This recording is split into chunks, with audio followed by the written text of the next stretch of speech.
Welcome all to this measure phase lecture. So let's start with the principal question that will be asked in the measure phase. What is our current performance and gap? So this is the principal question that will be asked in the measure phase. And what we are measuring?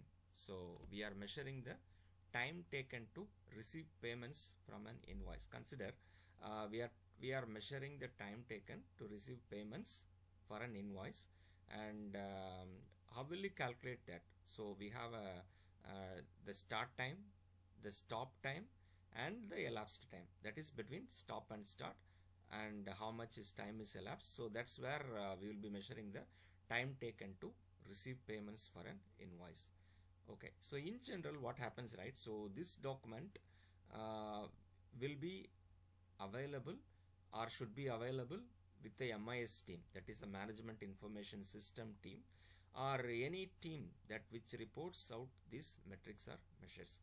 So our task is to limit to review the document. So we will not be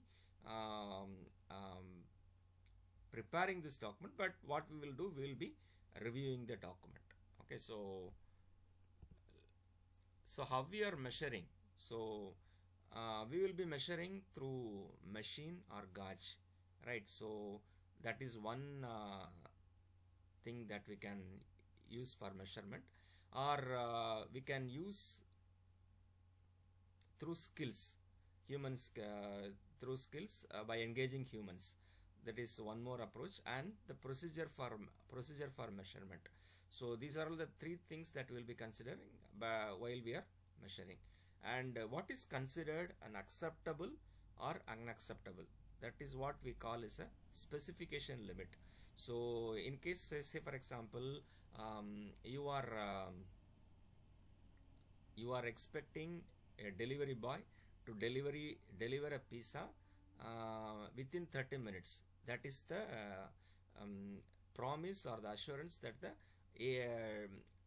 pizza company is actually giving you, with ordering by within 30 minutes of your order you will be delivering your pizza. Okay, so in that case, like our upper specification limit, it will be 30 minutes. And consider a case like your first time resolution for an issue, it is 85%. That is what you are assuring to your customer. And in that case, like your first time, your lower specification limit or the time is 85, it's 85%. So minimum 85% resolution is done for the first time. So hopefully you understand what I try to convey here. So upper specification is the maximum time limit within which you are supposed to get your service or the product or whatever you call, and lower specification is the minimum time that it will take to have the resolution. That is the first time resolution, it's 85%. Okay, consider a case like you are having a cricket ball, and upper specification limit, it is 229 millimeter, and the lower specification limit is 224 millimeter. The cricket ball is considered to be defective if it is smaller than 224 millimeter or larger than 229 millimeter. So what we are talking here is like, suppose consider a case your cricket ball is 250 millimeter. Okay, so that means it is beyond your upper specification limit, wherein it is considered to be defective. The maximum upper circumference of the ball, it could be 229. Okay, so suppose if you are having a cricket ball 150 millimeter, that means it is below 224 millimeter, that is your lower specification limit. Even in that case, it will be considered as defective. So the cricket ball is supposed to have a circumference that is between 229 and 224. So in this this is what we call as a upper specification limit and the lower specification limit. So in general, we expect you to review the documents, and your objective is to check for obvious gaps in the measurement system, if any. And specification limits are, so who will give the specification limits? The customer. So normally the customer will give the specification limits. So they will be entering into a service level agreement with the expected company or the organization. So customer will give, and the competitive benchmarking, like there will be a standard or there will be something practiced by your competitor that is available as a benchmark in the industry, so that competitors push you to new specs. For example, say for example, your competitor will have a resolve that they will be delivering their product or service the same day. Okay, so that doesn't mean that that indirectly infers you that you are also supposed to toe in line with that same specification. Suppose you are delivering one day ahead, like sorry, one day after, like instead of today you are delivering your product or service tomorrow or after that, then you will lose your competitive edge. So in that case, like your competitors are pushing you to the new specs. That is, even though your delivery time will be somewhat beyond 24 hours and all, but in this case, like what you will be forced to, because of these competitive pressures, you will be forced to deliver the same thing, deliver the product or service the same day, in order to make yourself competitive in the market. And the third thing what I would like to say is like, specification limits are also from the third party, so for protecting the customer, in this case, like I would like to talk about this FDA. So FDA, these people will also make you to have the specification limits. Okay, so operating range and control limits are not specification limits. Please try to understand. Control limits, what we used to have, they are not specification limits. Specification limits are often confused with control limits, but the case is control limits are different. So when you talk about upper control limit, it is mean plus 3 times standard deviation, and the lower control limit, it is 3 minus standard deviation. So this is that is the average minus standard deviation and average plus standard deviation for upper control and lower control limits. Okay, so this is nothing to do with your specification limits. So specification limits are different and it should not be confused with control limits. Any questions, team? Please ask.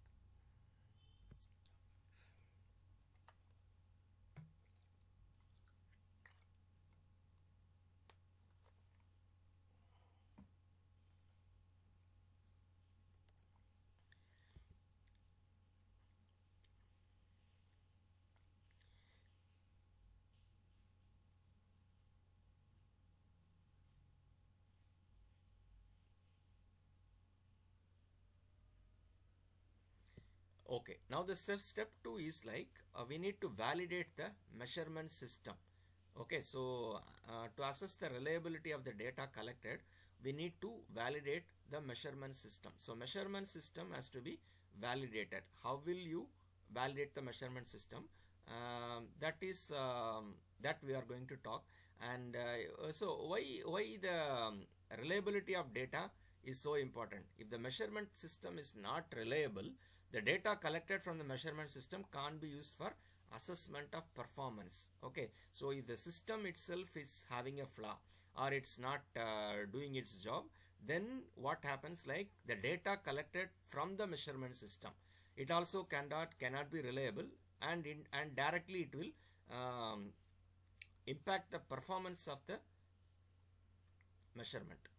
Okay, so assessment performance it can be used for the assessment of performance, and review maintenance and calibration logs to validate the measurement system. This is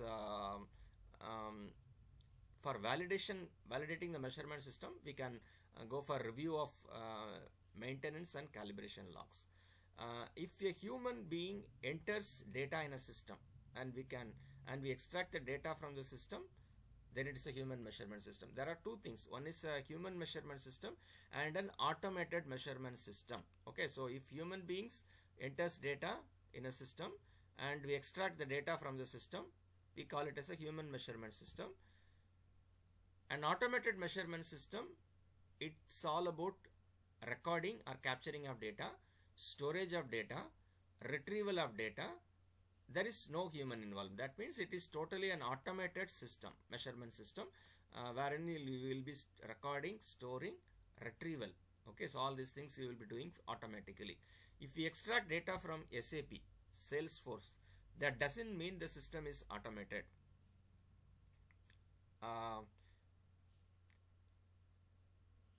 Okay, this is one classical thing that I would like to highlight. Like you are extracting data from an SAP system or a Salesforce. Okay, that doesn't mean the system is automated. We should check how the data is recorded by the system and reported out. Okay, so you need to consider data, how it is recorded in these systems and how it is reported out.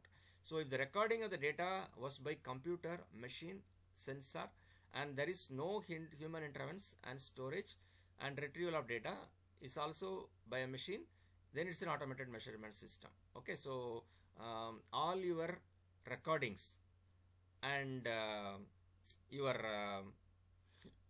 storage and retrieval, it's by a machine or it's through a automated system, then you call this as a automated measurement system. So I could let's see two automated systems in our example to understand things better. So let's go for a tomato grading system and an apple grading system. So these two things are automated measurement systems. I will let's see one video to quickly understand this.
Welcome to Domestic Fresh Growers' newest facility.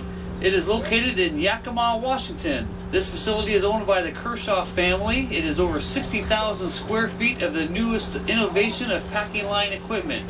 My name is Rob Conrad. I'm the president of Kershaw Companies. Please come with me as I take you on a tour. We start here with our automatic 4-high bin stacker with scale. Each individual bin of apples is weighed at this point. Okay, next we are here looking to take the apples from the bins through our water flume conveyor. We're going to begin the cleaning process with heated chlorinated water, and we're ready for cleaning and waxing.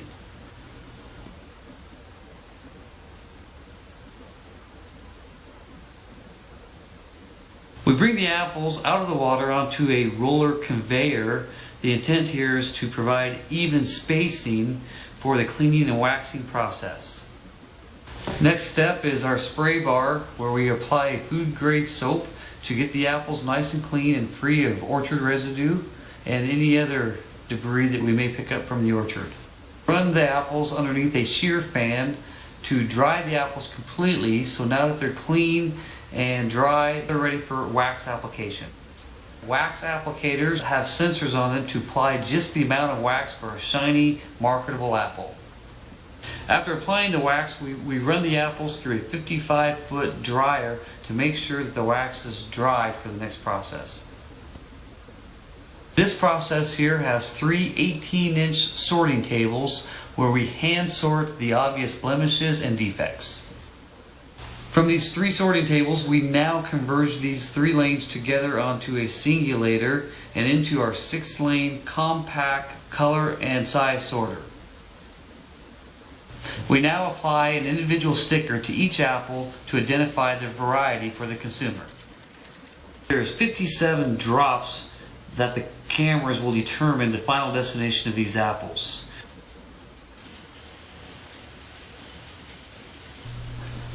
The workers are placing the apples in the trays in a uniform and consistent manner. So the worker here is taking the domestic trays and placing them in a volume bushel, which is approximately 40 pounds in weight. Not all apples are put in tray packs, some are put in bags. Poly baggers will weigh the specific weight desired and gently place them in a poly bag and lower them down onto a conveyor.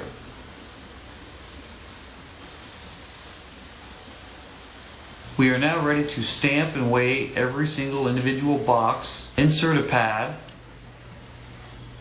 and now tape the box shut for segregation. Here we combine like sizes and grades. We're now ready to go into inventory to be sold to the final consumer. We now move this fruit to storage, ready to be shipped to one of our customers. Thank you for visiting our packaging facility. Here's to your good health. Fine. So now let's talk about what is the benefits of using these automated measurement systems. So first thing is like we can have a predefined error range. Okay, so we can come up with a error range that is predefined. Okay, so second thing is it's cost effective in the long term, and one more important thing is like it can capture population data. So data for all transactions, not a sample of transactions. So these are all the key benefits of using an automated measurement system. And now then let's talk about continuous data. So what is a continuous data? So continuous data is measured and expressed using a unit of measure, like it's a time, height, temperature, dimension, luminosity, pressure, weight, etc. So whenever you could come across data that are measured and expressed using these units of measures, then you can easily find out it's a continuous data. For measuring continuous data like circumference of a cricket ball, temperature, dimensions, we can use a measurement system called gauge RNR. Okay, so this is the gauge RNR is used for measuring continuous data. Okay. Next comes the discrete data. What is a discrete data? It is a classification or a dichotomous it's a defect or non-defect, or defects or defectives, go, no go, pass, fail, true, false. So these things, right? So these are all comes under discrete data. So for measuring discrete data, we use attribute agreement analysis. Okay, so I will talk about this attribute agreement analysis in detail in a minute from now. This measurement system is used to assess the repeatability, reproducibility, and accuracy of the assessment by the appraisers. So what is repeatability, what is reproducibility, and what is accuracy of the assessment by the appraisers, we will talk. Okay, so we will explain, we will have a brief detailed discussion. A human assess the transactions and classifies into some category. Okay, so this classification is called discrete data. In this case, like it's true or false or pass or fail, all things, right? So it's a discrete data. We can use this data to assess defect, defectives, etc. Okay, let me come up with let's discuss something, some case study here to understand better on the repeatability, reproducibility, and accuracy of the team as well as the individual. Okay, so consider a case, we want to check whether the examiners are consistent and accurate in scoring an answer sheet. So assume a situation, there is a group of examiners who are examining the candidates answers. They are actually evaluating their answer sheets. So we will pick 30 answer sheets and we will identify 3 examiners. Okay, so we will provide the same 30 answer sheets to 3 examiners. Consider we are picking 30 answer sheets and we are giving to the first examiner. Okay, he is actually evaluating. Once when he evaluates, we give the same 30 answer sheets to the second examiner. Once we complete evaluation, and then we give the same 30 answer sheets to the third examiner. This is what we are meaning here. We will provide the same 30 answer sheets to the 3 examiners. So what these examiners will do, they will check each answer and provide the score. Okay, so we will pass same answer sheets again for it to be checked by the same examiners. This is what just now we discussed. And scenario 1, okay, so if the same answer is checked by an examiner, okay, does the examiner agrees with him or herself? That is, you are giving the same answer sheet to the, okay, I will explain this way. So first examiner, he examines one answer sheet, okay, and after that over a period of time, again you are giving the same answer sheet to the same examiner. He, without the knowledge of him, that he has already evaluated that thing. What will be his evaluation at the second iteration? That is, is the examiner agreeing with him or herself? Suppose first time he puts 80 marks out of 100. The second time when he evaluates the same answer sheet, is he giving the same 80 marks or is he giving less or more? This is what we would like to see from here. So if he agrees with himself, then we say he is repeatable. That means second time also he is actually giving 80 marks for the max answer sheet. Then we could see like he is repeatable. That is, he is agreeing within himself, within the appraiser agreement he is doing, and we can say like it is repeatable. But what if the case is like he is putting less than 80% or more than 80%? That means he himself is not agreeing with himself, right? So that is not repeatable. And second scenario is like, consider the situation, you are giving the same answer sheet to 3 examiners. Examiner 1, he puts 80, examiner 2, he gives 75, and examiner 3, he gives 69. Okay, so these 3 people give 3 different evaluation marks to the same answer sheet. Okay, do the examiners agree with each other? Okay, in this case, like first examiner is not agreeing with examiner 2 and 3. Second examiner is not agreeing with examiner 1 and 3. Third examiner is not agreeing with examiner 1 and 2. That means this is they are not reproducible. So their score levels are, whatever scores they are awarding, it's different. So they are not agreeing between them. So this is what we call as a reproducibility. And third thing is the accuracy. Suppose what you call as an individual accuracy is like is repeatable as well as agreement with standard. Okay, there is a standard, and is actually, what is a standard? We will talk about that in a bit from now.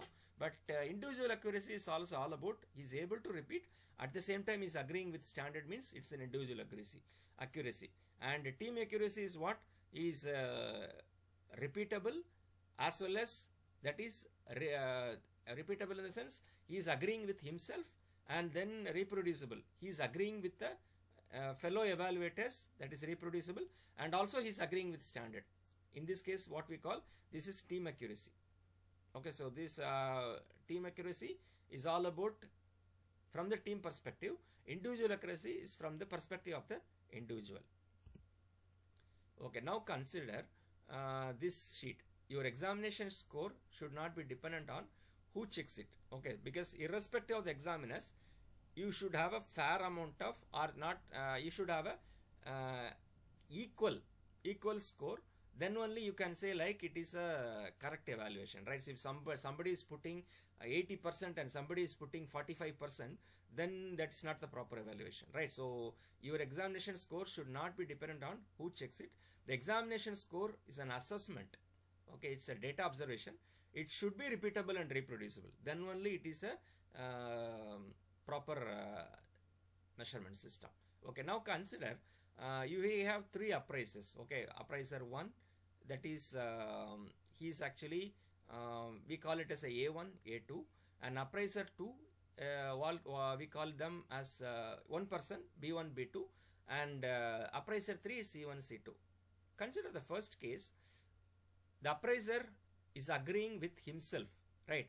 A1 is agreeing with the first iteration is doing pass, second iteration is doing pass. That means he is agreeing with himself. And if you see what is agreeing with what is his equation with appraiser 2 and appraiser 3, the same thing.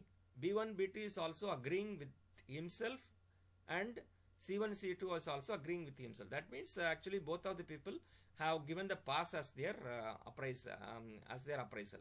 So you could see like it's the expert appraiser is pass. That means they are able to repeat as well as they are able to reproduce. That means your reproducibility is Y and your team accuracy is also Y. This is what I mean as a standard. Like when the expert opinion is taken as pass, right? So and your opinion is also pass. So that means actually you are actually agreeing with the standard. Then you can go for your team accuracy is Y. And next comes the second example. So appraiser 1, first time he gives a pass, second time he gives a fail. Okay, but appraiser 2 and appraiser 3, they are agreeing with themselves. First iteration is also pass, second iteration is also pass. But if you carefully observe, right? So appraiser 1 is not actually agreeing with appraiser 2 and appraiser 3. First he is not agreeing with himself. That means actually he is not able to repeat. Repeatability is also not there, and he is also not reproducible, right? So he is not actually. And one more thing, what is his equation with standard? He says like one time he says pass and another time is fail, and expert opinion says it's fail, right? So team accuracy is all about repeatability plus reproducibility plus standard. That means actually these three things should be in sync. In this case, like since they are differing, we could see like team accuracy is not there. So it is not reproducible as well as he is not. Second case, the appraisers are not reproducing as well as they are not having team accuracy. Okay, this is one thing. Third example, if you see, all the appraisers are agreeing within themselves, that is repeatable as well as they are reproducible. Even though if it is a fail, they are able to reproduce. If you see that what appraiser 1 says it's fail, appraiser 2 also is saying fail for both iterations. Appraiser 3 is also saying fail for both iterations. So they are agreeing with each other. That means they are reproducible. But if you consider the standard, right? Okay, so consider the standard. Standard says it's fail, and appraiser is also saying it's fail across their individual as well as in between, as well as with the standard, everything is a fail. So we are able to reproduce. At the same time, the team accuracy is also yes. And the fourth case is like team is able to repeat, reproduce, but the point is standard says pass, but our appraisers say fail. That means they are not agreeing with each other, and that's where your team accuracy is no. And fifth case, it's they are repeatable, reproducible, as well as they are towing in line with the standard. That's where your team accuracy is Y, and reproducibility is also Y. So any questions, team, please ask me. Fine. Let's move to the next slide, and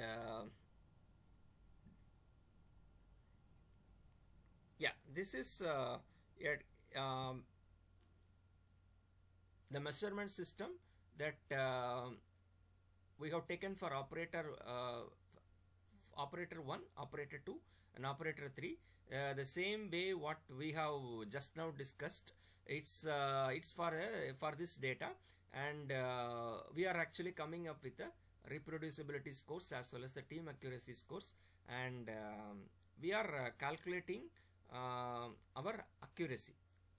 Your appraiser 1 accuracy is what, appraiser 2, operator 2 accuracy is what, operator 3 accuracy is what. So, and then the team reproducibility is how much percentage. So all these things we are calculating based on this data.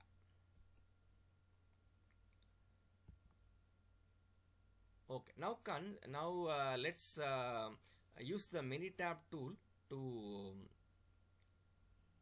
consider a case study. So the case study what we are going to check is hsalescheck.mtw, and the case study it goes like this. So the quality supervisor wants to assess the reliability of this measurement system. The quality supervisor got 20 customer application forms checked by 3 quality representatives, and he passed the same 20 customer application forms again to the 3 quality representatives to check again. That means here you have a quality supervisor. He has got 20 customer application forms, and he wants it is being checked by 3 quality representatives, and he wants to have the same customer application forms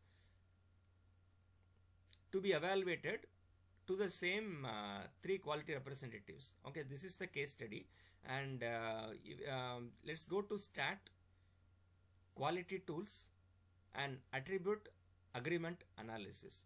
So I'll repeat: stat, quality tools, attribute agreement analysis. So Minitab, we can use the trial version. So trial version is you can download and you can use that for a stipulated period of time, and this tool, it's mainly for statistical purposes. Okay, so Minitab, if you want to learn more, you can Google it and you can research and more, but the scope of this session is it's for understanding the measurement systems, and we are using a Minitab, and we are giving the pictorial representation of how we can navigate the Minitab to realize our solutions. Okay, so in attribute agreement analysis, once when you pull the data, left hand side you can see like C1 to C8. So C1 is CAF, C2 is appraisal 1 trial 1, appraiser 1 trial 2, appraiser 2 trial 1, appraiser 2 trial 2, appraiser 3 trial 1, appraiser 3 trial 2, and the C8 is the supervisor. Okay, now comes the right hand side. You could see multiple columns. So you have to choose C2 to C7, that is the 3 appraisers along with the 3 trials you have to take. And how many number of appraisers you have? You have 3 appraisers, right? So you have to put 3. And then what is the number of trials? How many trials you are going to make? 2 trials. And known standard or attribute is your supervisor. Supervisor here actually is the known standard or attribute. Click OK. So once when you click OK, you will be getting a graph like this.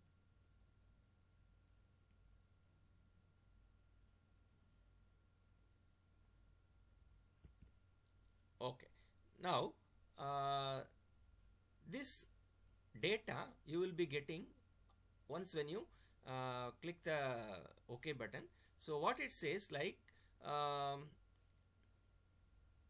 it talks about the kappa statistics. So kappa statistics, if you see, like it is giving 84.87%. 84.87% it is giving as a kappa value. But as I said, like how will you evaluate the team accuracy? Whether it's an acceptable or acceptable with caution or unacceptable, how will you arrive at a decision?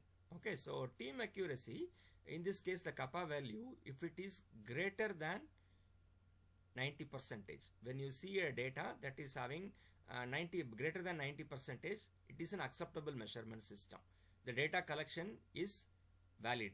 Okay, you can if it is a team accuracy falls between 70% to 90%, you can still accept that, but with caution. Okay, so remarks is measurement system needs to be improved in this case. Third thing, if it is less than 70%, then it is an unacceptable system. Your data collection is not allowed or proper. Fix the measurement system, re-evaluate before data collection. Okay, so this is the inference out of this.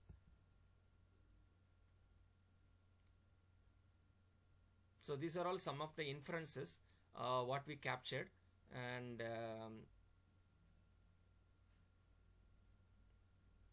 first is within appraisers. So within appraisers we come up with statistics, and each appraiser versus standard, that also we captured, and the team accuracy. So team accuracy here, it is less than 70%. If you see the team accuracy, it is less than 70%.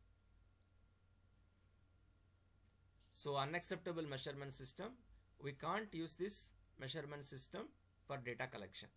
Okay, so fix the measurement system, re-evaluate before data collection. So what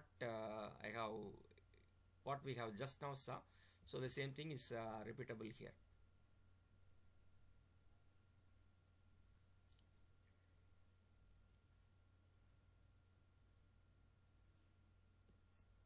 Any questions, team, in this, please?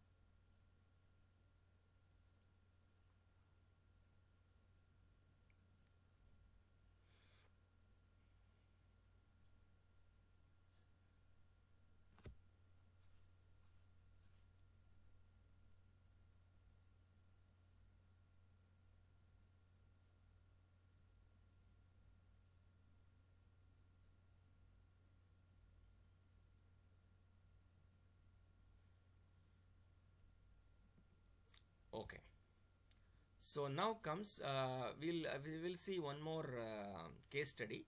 So the service team at Fantard Chartered Bank checks application forms to verify whether all documents are complete. There have been recent complaints about sending incomplete application forms to the credit check team. The service manager wanted to assess the reliability of the current inspection activity, and therefore got 25 application forms checked by 4 service team executives. Service managers sent the same application forms again to 4 service team executives for inspection. The 4 service team executives weren't aware that they were inspecting the same forms. That is, if this measurement system acceptable. Okay, this is the case study. The same thing, you go to stat, quality tools, attribute agreement analysis, and then you will be checking from C2 to C9 in the multiple columns, that is from 3 trials across 4 executives. And then number of appraisers here is 4, and number of trials is 2, and the known standard here is the 10, C10. That is the expert is the known standard. Click on OK. Okay, now if you see, right, so you could see the accuracy is 80%. 80% accuracy you got, and that is assessment agreement, and it's acceptable with caution. You can still accept that. However, you have to improve the measurement system. That is its acceptance with caution. Okay, so this is one thing.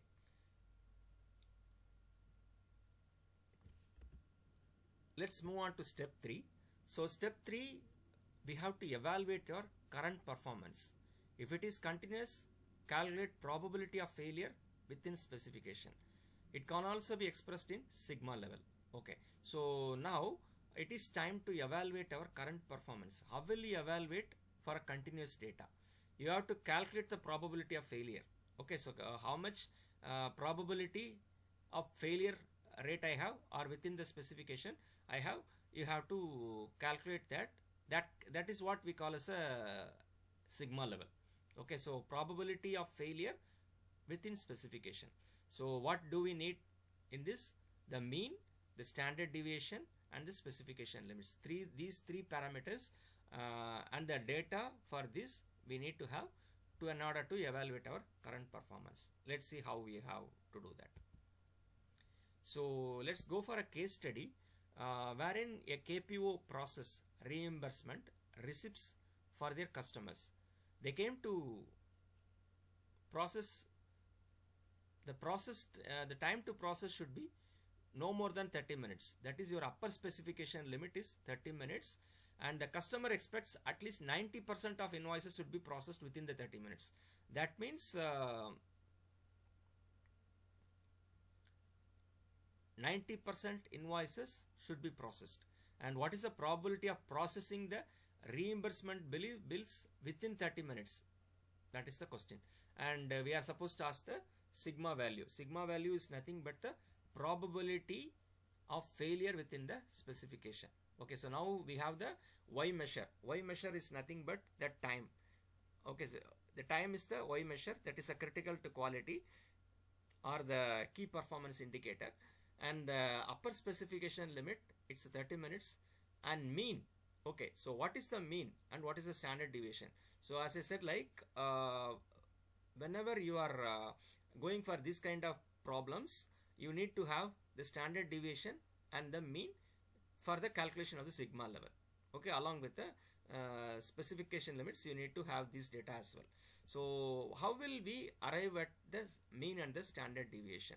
So for this Minitab, there is a provision wherein you can navigate to basic statistics, graphical summary. If you go here, what it will do, if you choose the variables column, and then if you give the confidence level as 95%, then automatically what it will do, it will give you the Anderson-Darling normality test results, wherein you can pull out the p-value along with the mean and standard deviation. So here in this case, the mean is 22.092 and standard deviation is 5.963. So this is what I have mentioned here. Mean is 22.092 and standard deviation is 5.963. Okay, now comes we need to understand the probability of failure within the specification limits. That's what, right? So that's what we just discussed. So how will we calculate the probability of failure? So Minitab, you can go to graph probability distribution plot, graph probability distribution plot. So right hand side you could see something. Once when you choose this option, you will be getting this window wherein you will be having 4 options to choose from. Please choose view probability. View probability, please choose that. Once when you choose view probability, you will be having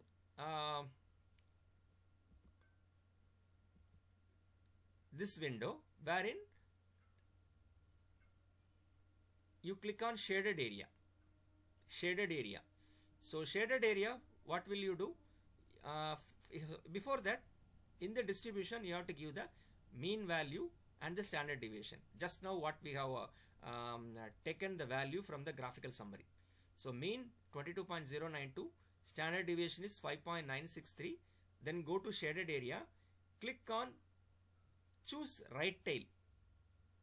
Right tail, right? So right tail is the value. And what is the X value? 30. Because we want, as per this case study, the time taken to process should no more than 30 minutes. That is your X value. So 30 minutes was the maximum expected time or the upper specification limit. So upper specification limit is the X value what we have mentioned here.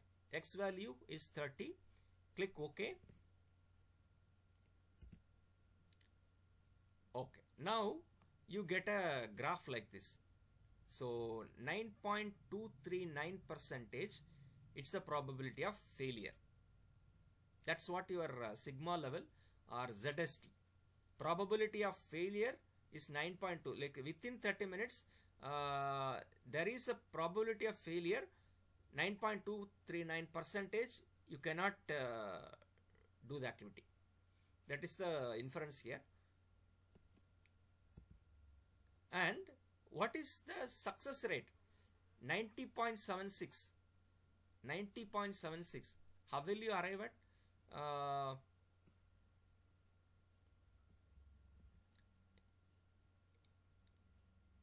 Instead of right tail, if you choose left tail, right? So left tail, you will get the success.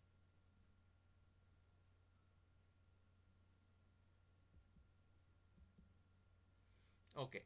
What if I would like to have all the graphs in one place? What is my probability of failure? What is the probability of success? All these things, right? So how will I manage all those things? So go to editor, layout tool. Go to editor, layout tool. So here you have options to map in one screen. Like what we are doing is like there is a layout tool wherein you can choose and move to the right side. So you see some options there in the left side of your screen, that window, and you can choose what you want to be in the right side of the pane. You can choose that, you can send it across, and then you can keep all the images in one screen. Any questions, please ask me.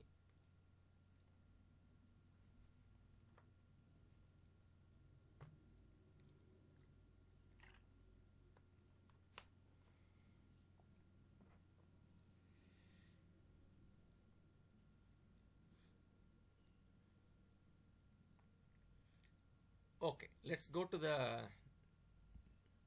next case study. So we have I would like to give two practical exercises for discrete data. So consider the first exercise. So laptops are being inspected to check whether the following components are functional: RAM, motherboard, screen, hard disk, Bluetooth, DVD drive, memory slot. All these things are inspected. Okay, so and we need to see whether these components are functional. Okay, so 500 laptops are inspected and 119 defects are observed. What is the ZST? ZST. Okay. Exercise 5. Your sample is 500. Opportunities for error is 7. That means RAM is 1, motherboard is 2, screen is 3, hard disk is 4, Bluetooth is 5, DVD drive is 6, and memory slot is 7. So 7 opportunities for error you could see in this problem. And total opportunities for error. So we are inspecting 500 laptops. That means 500 into 7, 3500 total opportunities of error we could see. Right. So defects is how much? 119 defects. So 119 defects were observed as per this problem. Now defects per opportunity. That means this 119, it can occur in between 3500 total opportunities for error. That means 119 by 3500, you have got 0.034 as your defects per opportunity. For one opportunity, there is a scope that there you can have 0.034 defects for that. Likewise, if you want to calculate the defects percentage, if you want to calculate it in percentage, it is 3.4%. And defects per million opportunities. In 1 million opportunities, how much the defects defects will be? It is 0.034 into 10 power 6. That means 34,000 defects per million opportunities you can find out. This is what it's tabulated here. So your defects is 119, sample is 500, opportunities for error is 7. So this is a automated tool what we developed, and this will show all the scores. What is your total of opportunities for error, what is your DPO, what is your DPMO, what is your ZST. So all these things it will calculate. Okay, so this is exercise 5. Exercise 6, the circuit board of projects is inspected. The opportunities for error is unknown.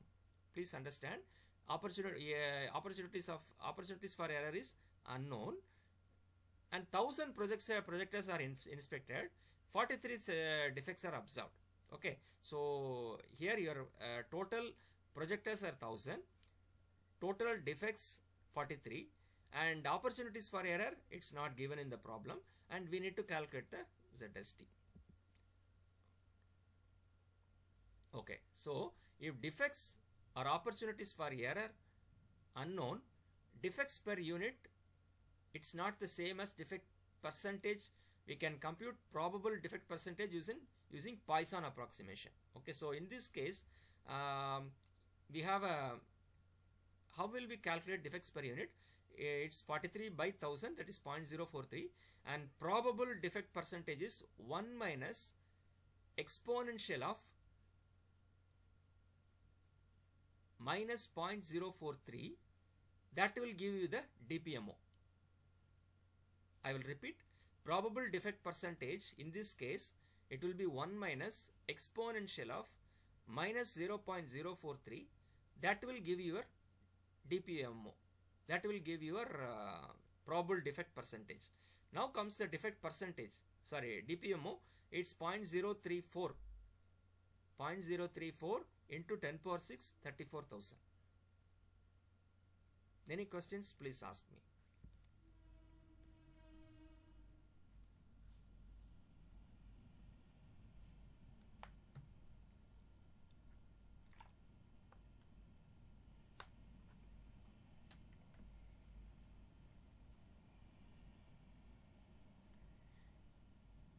Fine, we'll go to the next slide. That's it from my side. So team, thanks for watching this.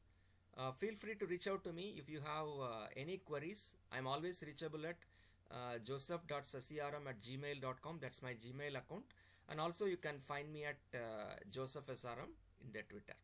Thanks for watching.